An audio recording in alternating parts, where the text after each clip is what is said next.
आज के टॉपिक पे बात करें उससे पहले कहानी सुनाता हूं। साल था 1919 का, जब अंग्रेजों ने कुकृत्य किया, जब जलियांवाला बाग में निहत्थे हजारों लोगों पर गोलियां चला दी और तो और रॉलेट एक्ट जैसा कानून भी हम पे थोप दिया। इन सब के आक्रोश के बाद लोग परेशान थे, गुस्से में भी थे। लोगों की परेशानी समझते हुए महात्मा गांधी ने 1920 में नॉन कॉर्पोरेशन मूवमेंट यानी असहयोग आंदोलन शुरू किया। इस आंदोलन के तहत हम विदेशी वस्तुओं का बहिष्कार कर रहे थे और स्वदेशी को स्वीकार कर रहे थे। यह आंदोलन बहुत बेहतरीन तरीके से 2 सालों तक चलता रहा और जनता को उत्साह भी था कि थोड़े दिनों में हो सकता है आज़ादी भी मिल जाए। लेकिन 4 फरवरी 1922 को यूपी के गोरखपुर के एक चौरा चौरी नाम के टाउन में असहयोग आंदोलन के दौरान पुलिस और लोगों के बीच में हुई झड़प में पब्लिक का गुस्सा बढ़ गया। लोगों ने आक्रोश में आके 22 पुलिस वालों समेत चौरी चौरा के पुलिस स्टेशन को घेर लिया। सिर्फ घेरा ही नहीं, उन 22 पुलिस वालों को बंधक भी बना लिया और तो और पुलिस स्टेशन में आग भी लगा दी, जिसके कारण 22 पुलिस वालों की मौत हो गई। जैसा ही ये खबर आग की तरफ फैली, महात्मा गांधी ने प्रोटेस्ट वापस ले लिया। असहयोग आंदोलन यहीं समाप्त हुआ। अब महात्मा गांधी ने ऐसा क्यों किया? महात्मा गांधी ने ऐसा इसलिए किया क्योंकि वो जानते थे कि इस प्रोटेस्ट के तहत अगर शांति के अलावा लोग वायलेंस को सहारा बनाते हैं तो अंग्रेजों को खुली छूट मिल जाएगी कि वो सेना लगाकर लोगों का दमन कर दे, जिसमें बहुत सी जाने जा सकती। अब ये कहानी मैं आपको क्यों सुना रहा हूँ? क्योंकि हाल ही में भी ऐसा ही कुछ हुआ या होते होते 20 तारीख को पार्लियामेंट के पास जो कुछ भी हुआ वो कुछ ऐसा ही था। कई दिनों से पीसफुल प्रोटेस्ट के बाद जब सोनम वांगचुक को पुलिस ने डिटेन किया, उसके बाद पार्लियामेंट के पास पुलिस और लोगों की जो झड़प हुई, उसके बाद अगर हिंसा भड़कती, सरकार के पास भी ये राइट होता तो सेना लगाकर लोगों को काबू करना। लेकिन क्या हुआ, इसी पर आज बात करेंगे। जैसा कि आप सभी जानते हैं, नीट का पेपर मई के महीने में लीक हुआ और ये कोई पहली बार नहीं था। पिछले कुछ वर्षों में कई बार नीट का पेपर लीक हो चुका। अब हर बार कोई ना कोई छोटी मोटी कार्रवाई होकर रह जाती है, तो इसकी जवाबदेही किसकी है? और इस बार जब नीट का पेपर लीक हुआ तो करीब 22 बच्चों ने आत्महत्या कर लिया। तो स्टूडेंट्स और उनके पेरेंट्स में तो गुस्सा बहुत था। इस गुस्से को सहारा मिल गया सोनम वांगचुक और कॉकरोच जनता पार्टी। जब कॉकरोच जनता पार्टी और सोनम वांगचुक ने 28 जून को प्रोटेस्ट का आह्वान किया, सोनम वांगचुक हंगर स्ट्राइक पर भी बैठ गए। उनकी 3 मांगे थी। पहली मांग थी इंडियन एजुकेशन सिस्टम में रिफॉर्म लाया जाए ताकि ऐसे पेपर लीक्स आगे ना हो। दूसरी मांग थी नीट के पेपर लीक के बाद जिन बच्चों ने आत्महत्या किया है उनके परिवार को कंपनसेशन मिलना चाहिए।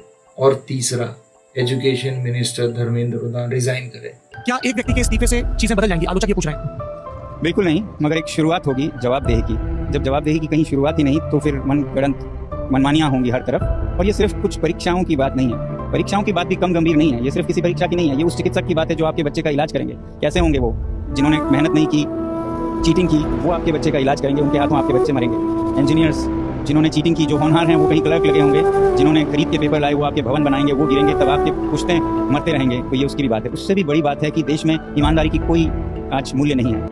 इन तीनों मांगों को लेकर सीजेपी और सोनम वांगचुक ने स्ट्राइक शुरू की, जिसमें लाखों बच्चों ने अपना अपना सहयोग दिया। जंतर मंतर पर हुए इस प्रोटेस्ट ने करीब 22 दिन देखे। इन 22 दिनों के दौरान, इस प्रोटेस्ट के दौरान कई ऐसे लोग थे, कई ऐसी पार्टियां थी जिन्होंने मौका देखा। इन मौका परस्तों को बस मौका ही तो चाहिए होता है किसी भी चीज में अपना उल्लू सीधा करने का। डफली gang, JNU gang, Kunal Kamra, Aam Aadmi party के लीडर्स और ऐसे बहुत अपॉर्चुनिस्ट थे जिन्होंने इस प्रोटेस्ट के दौरान स्टेज साझा किया और अपना नैरेटिव साधने में लगे रहे। अब तकरीबन 20 दिन की हंगर स्ट्राइक के बाद सोनम वांगचुक की तबीयत ठीक नहीं थी। उनकी तबीयत और हालात दोनों बिगड़ने लगे थे। तो जिस तरह से लोगों ने आर्टिकल 19(1) का सहारा लेकर राइट टू प्रोटेस्ट यूज किया, उसी तरह से सरकार ने भी आर्टिकल 21 का सहारा लेकर सोनम वांगचुक को फोर्सफुली डिटेन करके हॉस्पिटल में भर्ती कराया। 18 तारीख को हुए इस घटना के बाद प्रोटेस्टर्स में गुस्सा बढ़ गया था। इसीलिए अभिजीत दीपके और सीजेपी के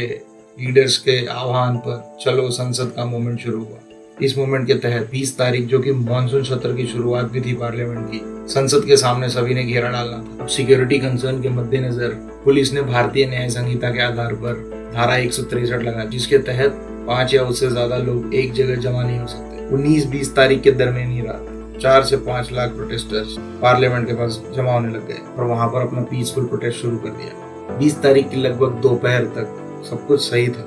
अब क्योंकि 4 से 5 लाख की भीड़ में कौन प्रोटेस्टर है और कौन अपना अपॉर्चुनिटी देखने वाला कोई अपॉर्चुनिस्ट या कोई राजनीतिक टट्टू, इसका पता तो नहीं लगता। दोपहर के बाद भीड़ से किसी ने कुछ कुकृत्य करने की कोशिश की, पेपर स्प्रे या कुछ पत्थरों को फेंकने की कोशिश की, जिसने पुलिस को ये अलाउ कर दिया कि वो लाठीचार्ज कर सके। पुलिस ने स्टूडेंट्स और प्रोटेस्टर्स को बहुत मारा, बुरी तरह से लाठियों के जोर पर टीयर गैस और वाटर कैनन का यूज करके प्रोटेस्टर्स को खदेड़ दिया गया। जब ये लाठीचार्ज चल रहा था तो सीजेपी के लीडर सौरभ दास जेपी नड्डा से मिल रहे थे। उन्होंने जेपी नड्डा के सामने अपनी मांगे रखी। जेपी नड्डा ने आश्वासन दिया कि थोड़ा समय दीजिए, इस पर जांच और ध्यान भी दिया जाएगा। 20 तारीख को हुए लाठीचार्ज के बाद 21 तारीख को सारे के सारे प्रोटेस्टर फिर से जंतर मंतर पर इकट्ठे हुए।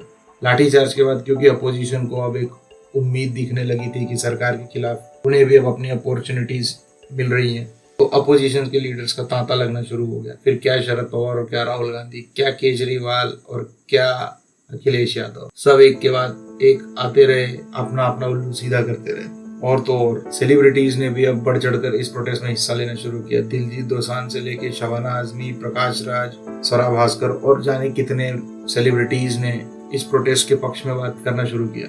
तारीख थी 22 जुलाई। पार्लियामेंट के सेशन के दौरान अपोजिशन ने बहुत हल्ला मचाया, इतना हल्ला मचाया कि पार्लियामेंट को रद्द करना पड़ा। इतनी सारी घटनाओं के बाद अब सारे देश में स्टूडेंट्स का गुस्सा बढ़ने लगा। देश भर में स्टूडेंट्स ने जगह जगह प्रदर्शन करना शुरू। 23 जुलाई को मुंबई, कोलकाता, प्रयागराज, बेंगलुरु, पटना जैसे शहरों में स्टूडेंट्स ने प्रोटेस्ट करना शुरू किया। अब प्रोटेस्ट की तीव्रता की वजह से सरकार पर प्रेशर पड़ना तो लाजमी था। तो जेपी नड्डा सोनम वांगचुक से मिलने अस्पताल गए 24 तारीख को। सोनम वांगचुक से मिल के उन्होंने भरोसा दिया कि आपकी सभी मांगे सुनी जाएंगी। और तो और 2 मांगों पर सहमति भी बन गई, एक एजुकेशन सिस्टम में रिफॉर्म के लिए और दूसरी कंपनसेशन पार्ट। तो इस अश्योरेंस के बाद सोनम वांगचुक ने अपना भूख हड़ताल खत्म किया। बाकी भारत में जब भी कुछ होता है, हमारी जो सो कॉल्ड मीडिया है, जो देश को सबसे आगे रखती है, जो देश का सबसे नंबर 1 चैनल है, जो अभी ऑपरेशन सिंदूर के दौरान इस्लामाबाद और कराची कब्जा करके बैठे थे, ऐसी 167 नंबर की मीडिया इस प्रोटेस्ट को फॉरेन फंडेड बता रही थी। और मीडिया का ये भ्रम दूर किया भारतीय एक्सटर्नल अफेयर मिनिस्ट्री ने, जब शाम को 24 तारीख के आकर उन्होंने ये कंफर्म किया कि ये प्रोटेस्ट कोई फॉरेन फंडेड नहीं है।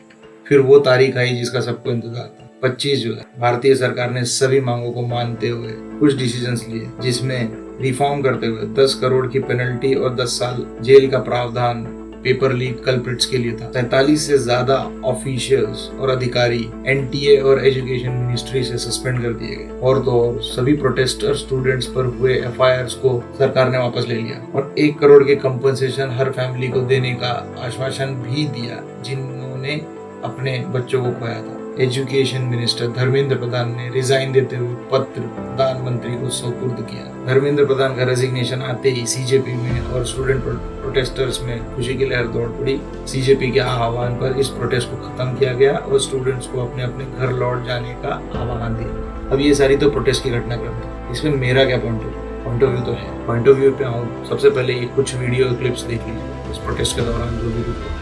ट्रांस बिल वापस लेना होगा, बिल वापस लेना होगा। इंकलाब, इंकलाब। हमें सेल्फ आइडेंटिफिकेशन का अधिकार चाहिए। 370 के प्रोटेक्शन जो हमें इस कॉन्स्टिट्यूशन की करने दिए थे, आज मैं इस मंच से सवाल करना चाहता हूँ, क्या आपको कभी भी ये सोचने का मौका दिया गया? क्या आप ये सवाल करें कि क्या 370 पाकिस्तान के कॉन्स्टिट्यूशन ने दिया था या हिंदुस्तान के कॉन्स्टिट्यूशन ने दिया था? कश्मीर जब कॉन्स्टिट्यूशनल गारंटीज की बात करता है, अपने मुल्क की कॉन्स्टिट्यूशनल गारंटीज की बात करता है, किसी एक मुल्क के बारे में बात नहीं करता।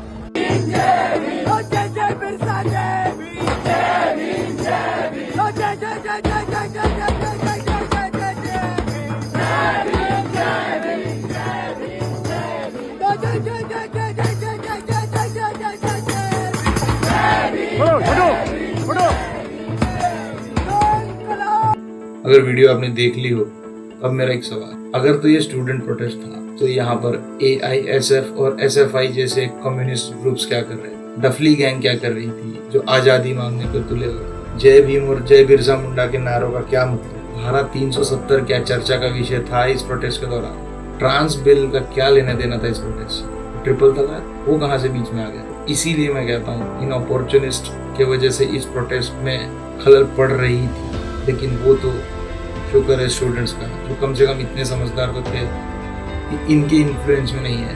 बाकी अपोजिशन पार्टीज, जैसा कि मैंने कहा, लाठीचार्ज के बाद सभी अपोजिशन पार्टीज के नेता वहाँ जमा हो रहे थे और अपना अपना उल्लू सीधा कर। इनसे मेरा सवाल है, क्या इनके ज़माने में कभी पेपर लीक नहीं हुआ?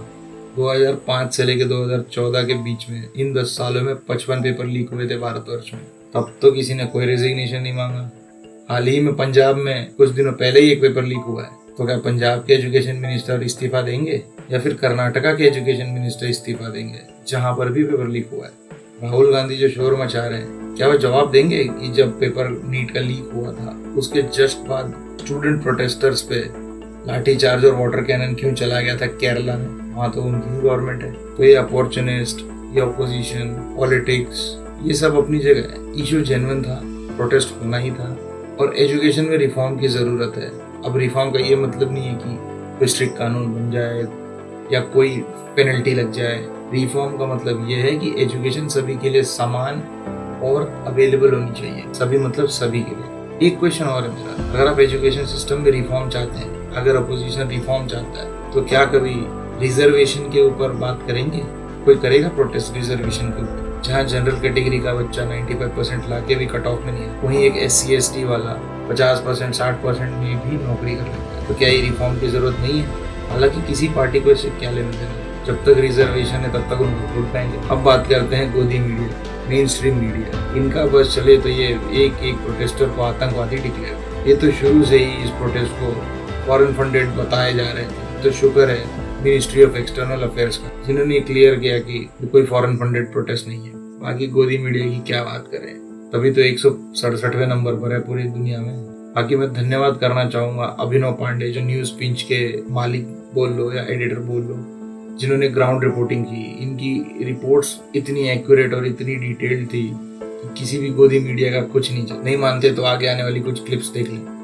जंतर मंतर का प्रोटेस्ट बलपूर्वक खत्म करा दिया गया है, सब कुछ सिमट गया है। बस वो 3 गाड़ियां जो CP पे तोड़ी गई वो वहां मौजूद है, और जो नहीं आए थे दिखाने प्रोटेस्ट को वो भी अब आएंगे और बताएंगे कि प्रोटेस्ट का अंतिम सत्य यही था। मैं 24 घंटे से ज्यादा उस प्रोटेस्ट में था, मैं देख रहा था लगातार। हम किसी भी तरीके की हिंसा का समर्थन नहीं करते। जिन लोगों ने तोड़फोड़ की, पुलिस उन्हें सुसंगत धाराओं में उन पर मुकदमा दर्ज करे, जो कार्रवाई होती करे, लेकिन ये अंतिम सत्य नहीं था। अब जिस तरीके का नैरेटिव बनाया जाएगा वो सत्य नहीं था। ये प्रदर्शन अंतिम हद तक, अंतिम दम तक अहिंसक था। लड़के खड़े होकर के लाठियां खाते रहे, वह बुरी तरीके से मारा गया, लड़कियां पीटी गई आखिर दम तक। और जब शाम के 4 बजे जबरदस्त तरीके से आंसू गैस निकलनी शुरू हुई, तब वहां पे जो कुछ लड़के थे उनके सर का बांध टूटा और फिर पत्थरबाजी। नैरेटिव में मत फंसिएगा। थोड़ी देर में एक बड़ा वीडियो बना करके न्यूज़ पिंच पे आपको दिखाऊंगा, बताऊंगा जो कैमरे पे दिखा और जो नहीं दिखा, और जो नैरेटिव का गेम चल रहा है। सरकार अपना नैरेटिव चलाएगी, जो उनके समर्थक में मीडिया है वो अपना काम करेगी, लेकिन हमें भी अपना काम करना है, सच आखिर दम तक आपको बताना है। बाकी जाते जाते एक कविता लिखी थी मैंने उस प्रोटेस्ट के दौरान, उसी से इस वीडियो को खत्म करता हूँ। तो पोएट्री कुछ ऐसी है।